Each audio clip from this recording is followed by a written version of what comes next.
Avtalsrörelse. Vad är det? Och varför ska jag bry mig?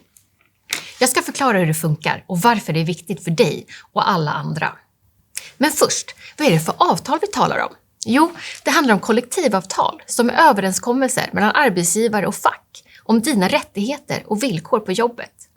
Det handlar om allt som löner, arbetstider, anställningsformer, uppsägningstid, semester, övertidsersättning, föräldralön, extra pensionsstöd vid uppsägning och mycket mer. Avtalen gäller ofta mellan 1 och 3 år och sedan är det åter en chans att få ännu bättre förmåner och villkor. Men också en risk att något försvinner eller försämras för att arbetsgivarna vill att någonting ska bli billigare eller enklare för dem. Så det gäller att tänka till. Att vi tillsammans förbereder, förankrar och förenar oss kring vilka rättigheter som är de viktigaste att få. Eller försvara. Därför är det första som händer i avtalsrörelsen att du och alla andra medlemmar får vara med och bidra med åsikter och önskemål som vi samlar in. Därför kallar vi denna del för insamlingsfasen. Idéerna stöts och blöts och i slutändan så är det unionens förbundsråd som pekar ut en riktning. Men innan färdiga förslag spikas och lämnas över får utvalda medlemmar i delegationer från alla våra branscher vara med och påverka och formulera förslag som passar varje bransch. Därför kallar vi detta för formuleringsfasen. Sen är det dags att förhandla med motparten, arbetsgivarnas organisationer, vilket är förhandlingsfasen. Men vi har inte bara motparter, vi har medparter också. Andra fackförbund som helt eller delvis har samma avtal som vi och som också vill det bästa för sina medlemmar.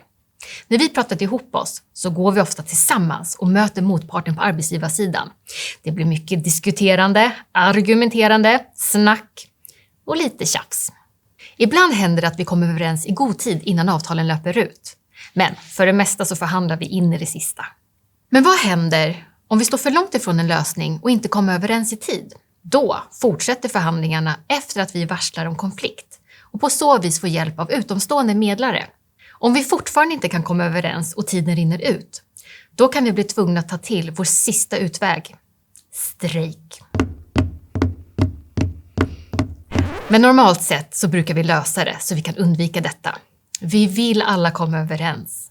Det är det som gör vår svenska modell stark. Och efter kompromisser, givande och tagande så har vi till slut nya kollektivavtal. Och då är vi framme vid den sista delen av avtalsrörelsen, implementeringsfasen. Här ser vi till att våra förbättringar i arbetslivet verkligen blir av. Att arbetsplatserna får koll på de nya villkoren och börjar leva efter dem. Så, då har du hört hur vi samlar in åsikter, formulerar krav, förhandlar och inför förbättringarna och förändringarna.